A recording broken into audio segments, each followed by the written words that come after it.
Assalamualaikum warahmatullahi wabarakatuh. Perkenalkan, nama saya Rahayu Kurniati, NIM 2520131. Baiklah, saya akan menjawab UTS e-bisnis. Penjelasan yang pertama mengenai perkembangan teknologi dalam e-bisnis. Nah, dalam membuat e-bisnis ini dasarnya adalah pengelolaan e-commerce yang tepat. Nah, bisnis elektronik ini biasanya juga disebut dengan e-bisnis. Dapat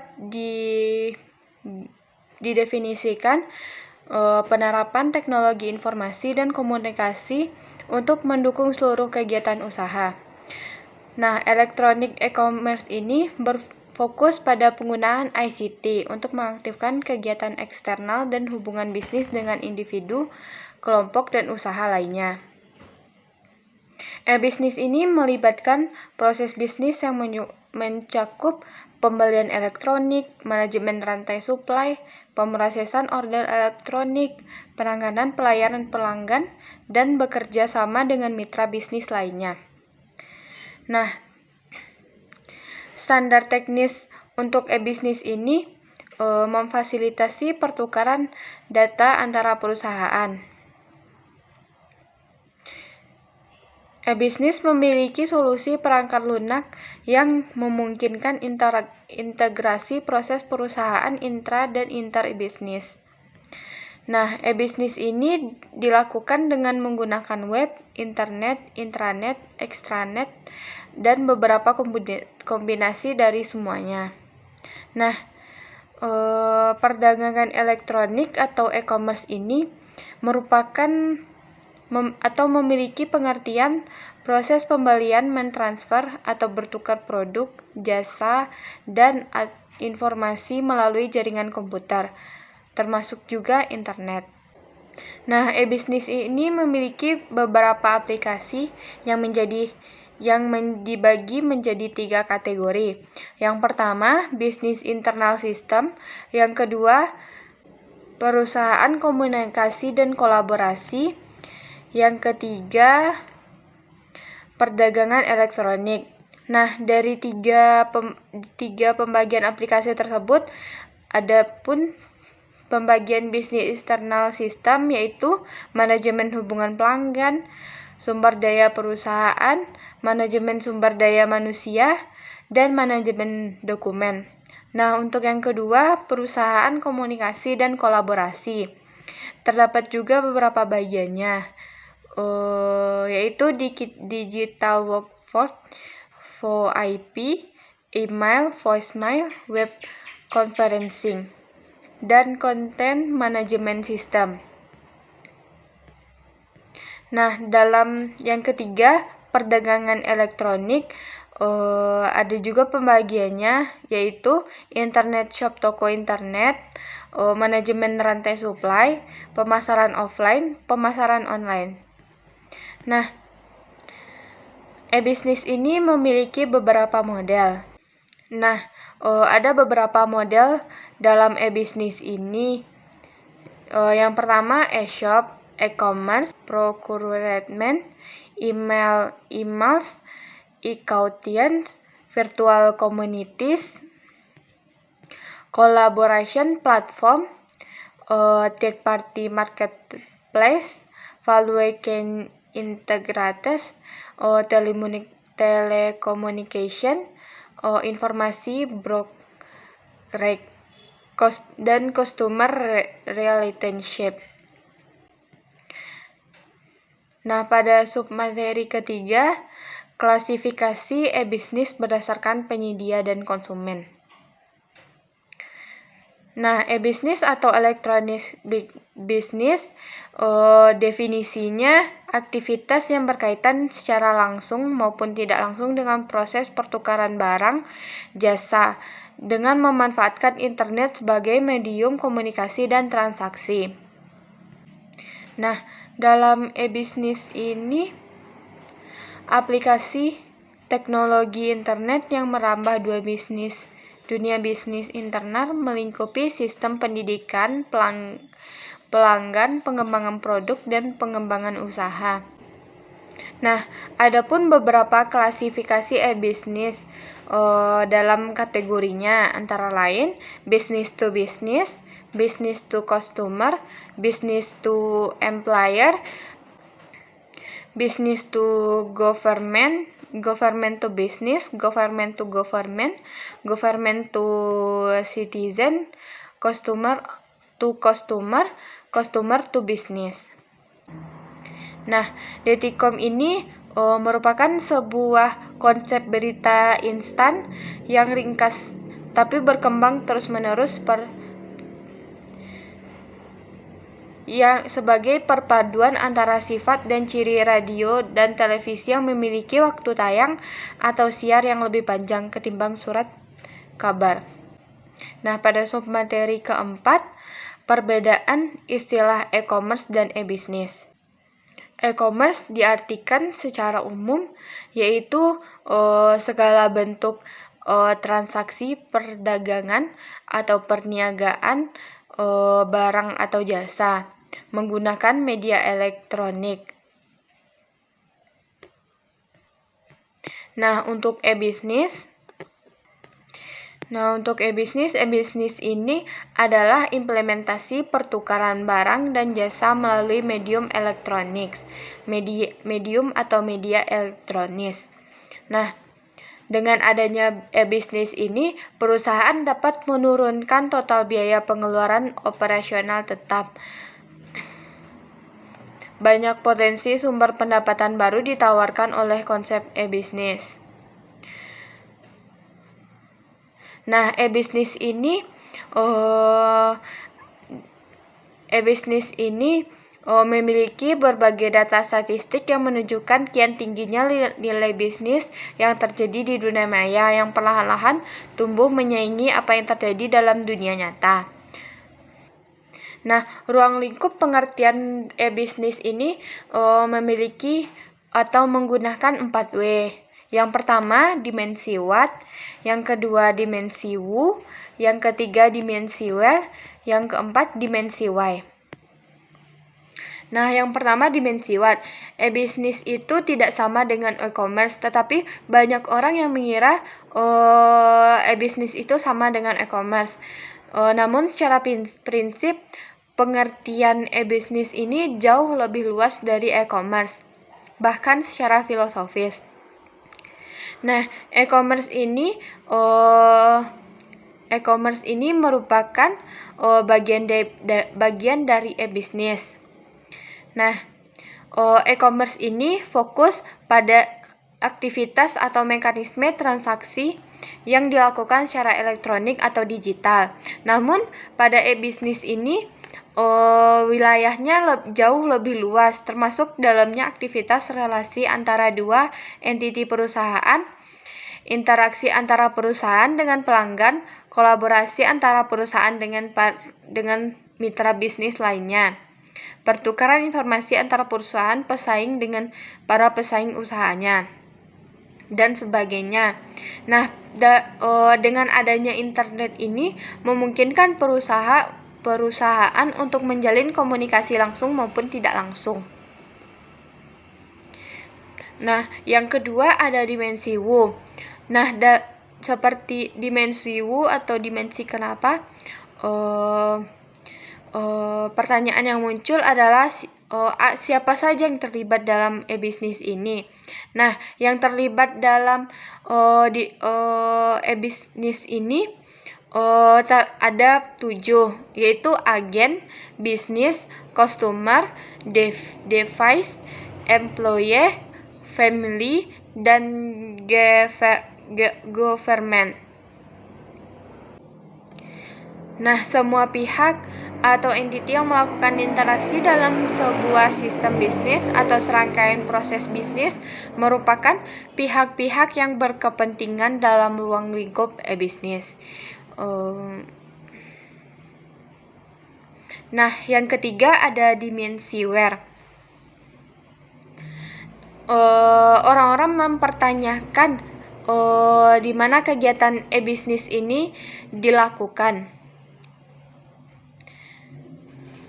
Nah, e-bisnis ini bisa dilakukan di mana saja, sejauh pihak yang berkepentingan memiliki fasilitas elektronik atau digital sebagai tempat aksesnya. Nah, berbeda dengan bisnis konvensional di mana transaksi biasa dilakukan secara fisik, harus bertemu langsung. Nah, dalam e-bisnis ini, interaksi dilakukan melalui berbagai channel akses, bisa di rumah atau di tempat lainnya. Seperti contoh, di kantor seorang karyawan dapat menggunakan perlengkapan komputer. Nah, e-bisnis ini bisa dilakukan di mana saja, kapan saja. Nah, yang keempat ada dimensi Y. Pertanyaan ini dipertanyakan untuk pelaku bisnis. Mengapa para praktisi bisnis di seluruh dunia sepakat untuk mengimplementasikan e-bisnis sesegera mungkin? Nah, penerapan konsep e-bisnis ini secara efektif tidak saja menguntungkan perusahaan karena banyaknya komponen biaya tinggi yang dapat dihemat, tetapi justru memberikan kesempatan perusahaan untuk meningkatkan level pendapatan secara langsung maupun tidak langsung. Nah, implementasi e-bisnis ini, perusahaan dapat melihat berbagai peluang celah bisnis baru selama ini belum ditawarkan kepada masyarakat. Nah, dalam penerapan e-bisnis ini, perusahaan berskala kecil dan menengah dapat dengan mudah bekerja sama dengan perusahaan raksasa untuk menawarkan berbagai produk atau barang dan jasa. Dan tidak jarang pula sebuah perusahaan berskala kecil pendapatannya melebihi perusahaan menengah dan besar karena strategi efektif mereka dalam menerapkan e-bisnis. Nah, untuk materi kedua yaitu bisnis plan. Nah, bisnis plan ini biasa juga disebut dengan perencanaan bisnis. Nah, untuk definisinya, bisnis plan atau perencanaan bisnis ini merupakan suatu penelitian yang dilakukan untuk menyusun kegiatan yang dapat menghasilkan yang diinginkan. Perencanaan itu dilakukan untuk yang akan datang dan dituangkan dalam suatu dokumen perencanaan. Nah, untuk perencanaan bisnis ini memiliki tujuan untuk menciptakan usaha yang mendekati dengan kenyataannya. Jadi dengan adanya perencanaan bisnis ini, maka perbedaan antara rencana bisnis dengan kenyataannya sangat kecil. Perencanaan bisnis ini digunakan untuk pedoman menciptakan usaha. Nah, konsep bisnis plan dengan bisnis pitch. Nah, pada bisnis pitch ini merupakan suatu lembar yang digunakan untuk menjelaskan singkat tentang suatu produk atau layanan kepada konsumen. Nah, bisnis pitch ini biasanya hanya cukup untuk dibuat untuk satu lembar karena hanya berisi penjelasan singkat tentang suatu produk. Nah, dalam bisnis plan ini, komponen utama yang harus ada dalam bisnis plan ini, yang pertama, ringkasan. Yang kedua, deskripsi perusahaan. Yang ketiga, produk atau layanan. Yang keempat, analisis pasar. Yang kelima, strategi dan implementasi. Yang keenam, tim manajemen. Yang ketujuh, rencana keuangan. Nah, untuk ringkasan ini ditulis pada bagian akhir dan cukup untuk 1 atau 2 halaman saja. Nah, untuk deskripsi perusahaan, isinya terdapat legal dokumen pendirian, sejarah, dan perencanaan pada awal pendirian. Nah, untuk produk atau layanan, jelaskan apa yang dijual atau produk yang ada di bisnis tersebut dan fokus pada manfaat pelanggan. Nah, yang keempat, analisis pasar. Nah, analisis pasar ini harus berisi mengetahui tentang kebutuhan pelanggan, di mana mereka dan bagaimana untuk menjangkau mereka. Nah, yang kelima, strategi dan implementasi ini berisi tentang manajemen untuk bertanggung jawab atas waktu pelaksanaan dan anggaran. Nah, untuk tim manajemen ini berisi tentang latar belakang anggota, strategi personil dan rincian. Nah, yang ketujuh, rencana keuangan ini berisi laba, rugi, arus kas, neraca, impas analisis, asumsi, dan rasio bisnis. Nah, pada e-bisnis ini juga terdapat tahap evolusi e-bisnis. Nah, evolusi ini merupakan perubahan secara perlahan namun pasti. Nah, pada e-bisnis ini ada 4 tahapan evolusinya. Nah, yang pertama tahap inform, yang kedua automate, yang ketiga integrate, yang keempat reinvent. Nah, pada tahap inform ini yang terjadi biasanya adanya perancangan unit-unit kecil dalam perusahaan untuk memulai program kecil berbasis internet. Tahap inform ini merupakan tahap awal dalam pengembangan e-bisnis ini.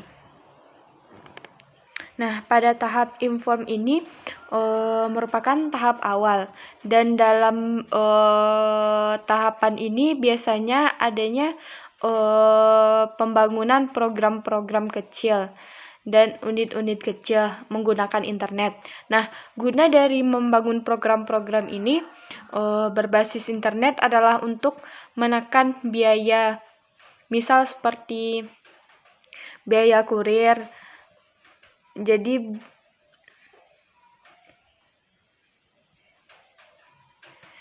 dapat meringankan biaya di kantor atau lainnya.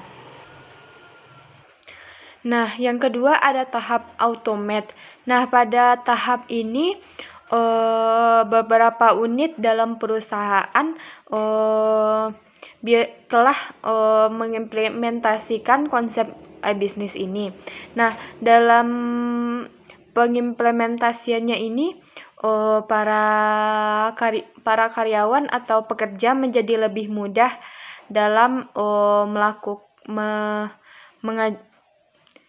melakukan pekerjaannya. Seperti contoh pengajuan anggaran. Jadi melalui aplikasi e-bisnis yang sudah dibuat ini, pekerja akan lebih mudah untuk menginput anggaran biasanya melalui database.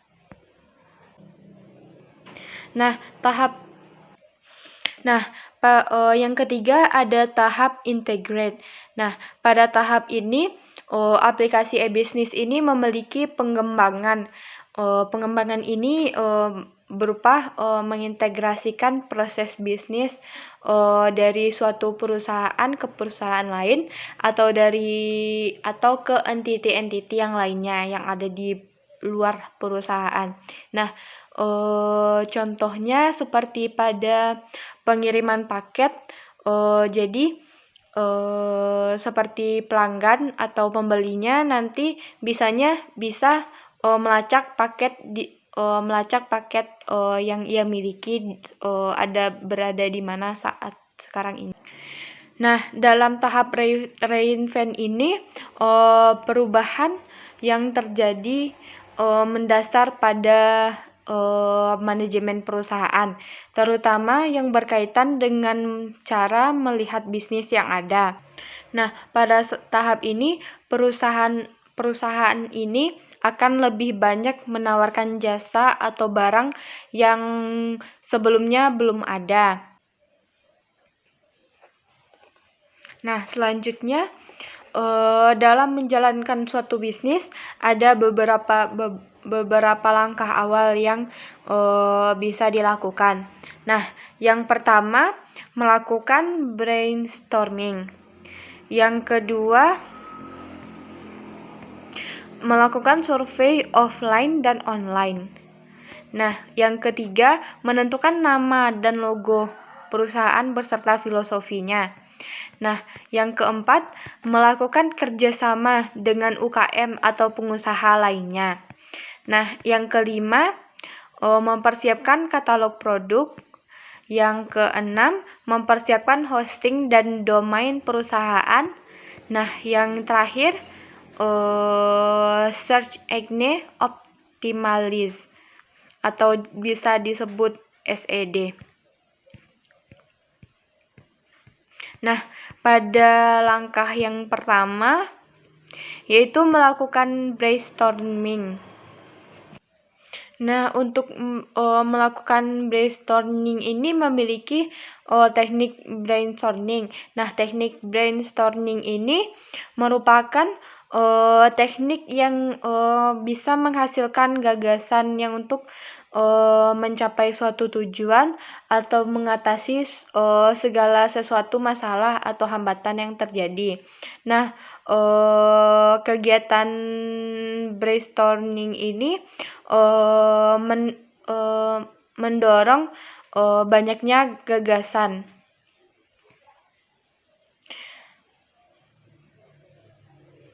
Dan gagasan tersebut memiliki harapan untuk menghasilkan gagasan yang kreatif. Teknik brainstorming ini biasanya dilakukan dengan berkelompok dan diskusi antara satu orang dengan satu orang lainnya yang berguna untuk memecahkan suatu masalah secara bersama-sama. Nah, langkah yang kedua ada melakukan survei offline dan survei online. Nah, pada survei offline ini kita langsung ke lokasi. Nah, untuk survei offline ini sebaiknya kita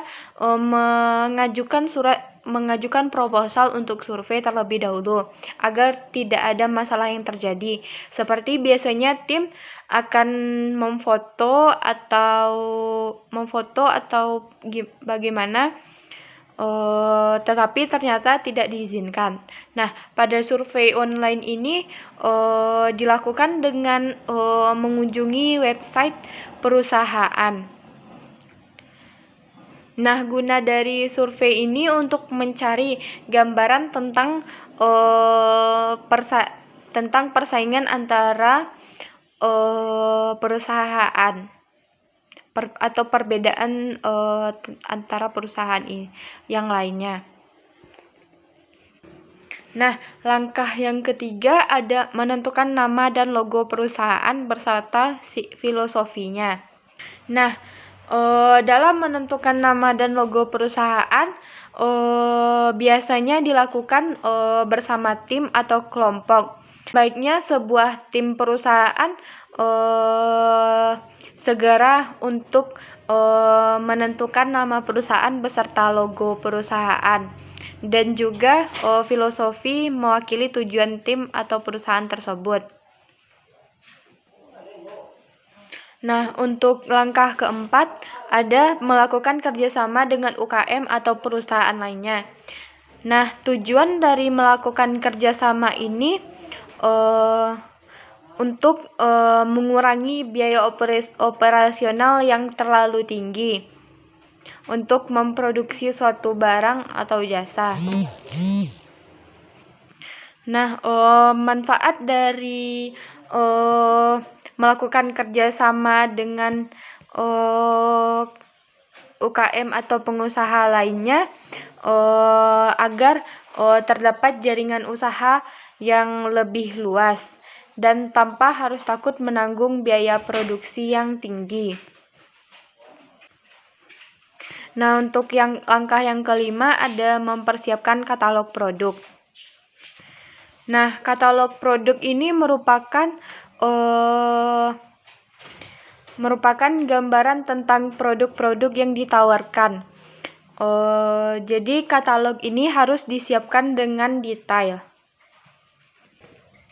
Jadi dalam mempromosikan produk kita ini akan lebih mudah dimengerti oleh pelanggan dengan adanya katalog produk.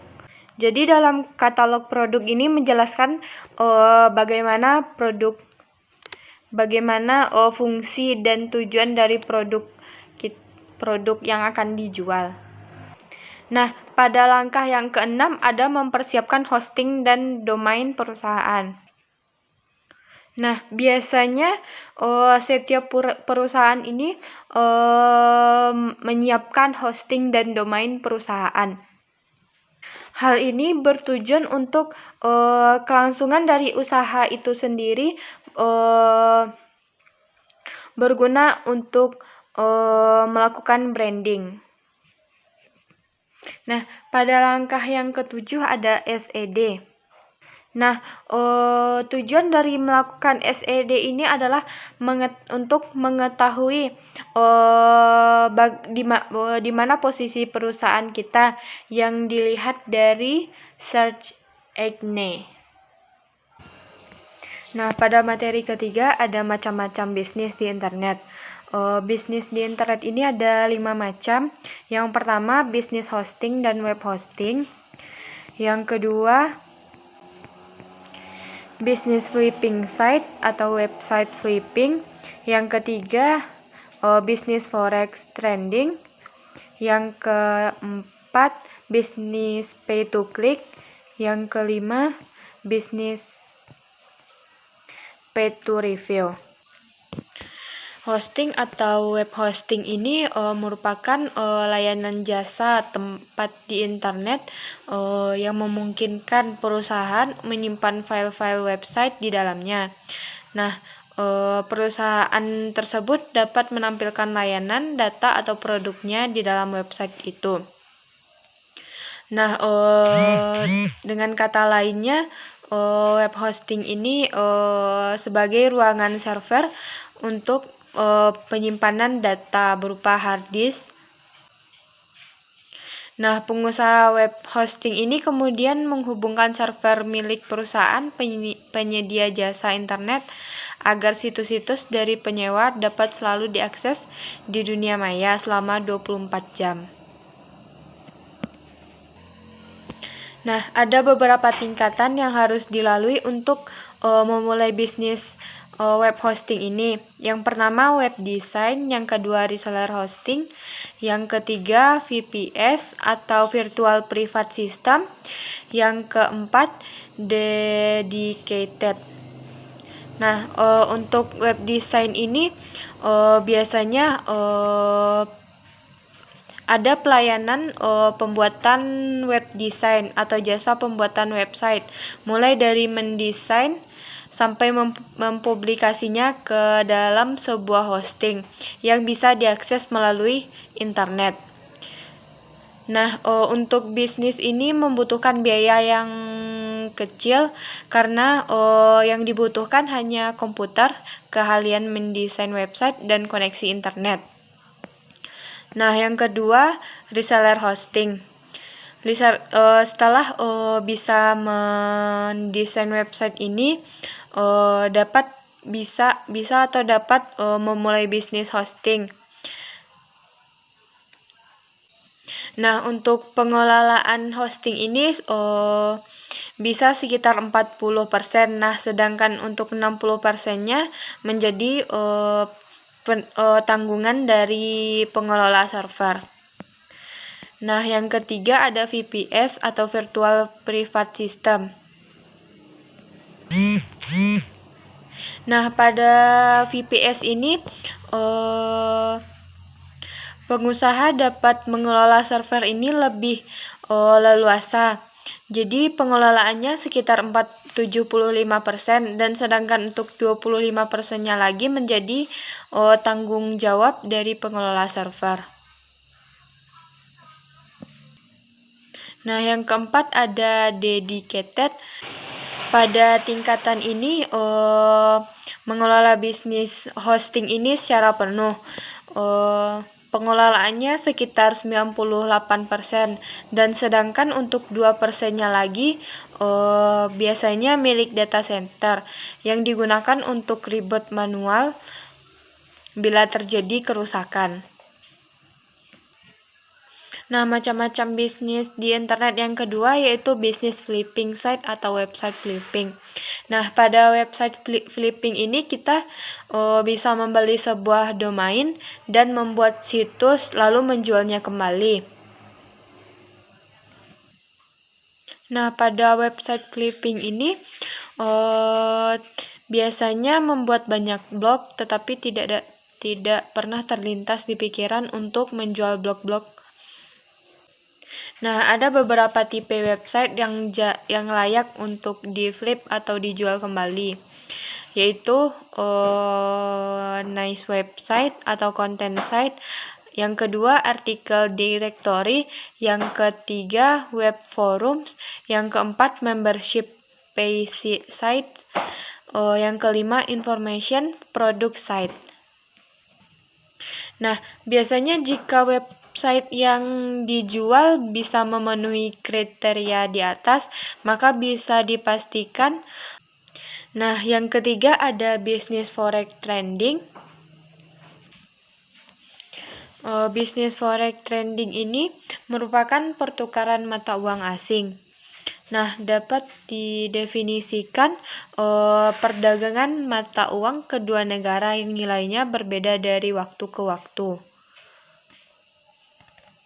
Nah, biasanya mata uang yang diperdagangkan yaitu US dollar, yen Jepang, Swiss franc, dan lainnya. Yang keempat ada bisnis pay to click. Nah, pada bisnis ini kerjanya sangat mudah, yaitu kita hanya perlu menempatkan iklan-iklan yang sudah disediakan. Lalu kita akan dibayar dengan mengklik iklan. Rata-rata mengklik iklan ini membayar kita 0,01 dolar hingga 0,05 per klik iklan. Nah, ada beberapa sistem PPC ini. Yang pertama, Google AdWords. Yang kedua, Yahoo. Yang ketiga, MSN Ad Center. Nah, yang kelima ada bisnis paid to review. Nah, pada bisnis paid to review ini merupakan suatu program bisnis online yang pekerjaan membernya mereview suatu produk lalu dipublish ke dalam blognya. Nah, dalam review ini biasanya ditulis dalam berbahasa Inggris atau Indonesia. Nah, member yang mereview produk ini kemudian mendapatkan komisi yang sudah disepakati.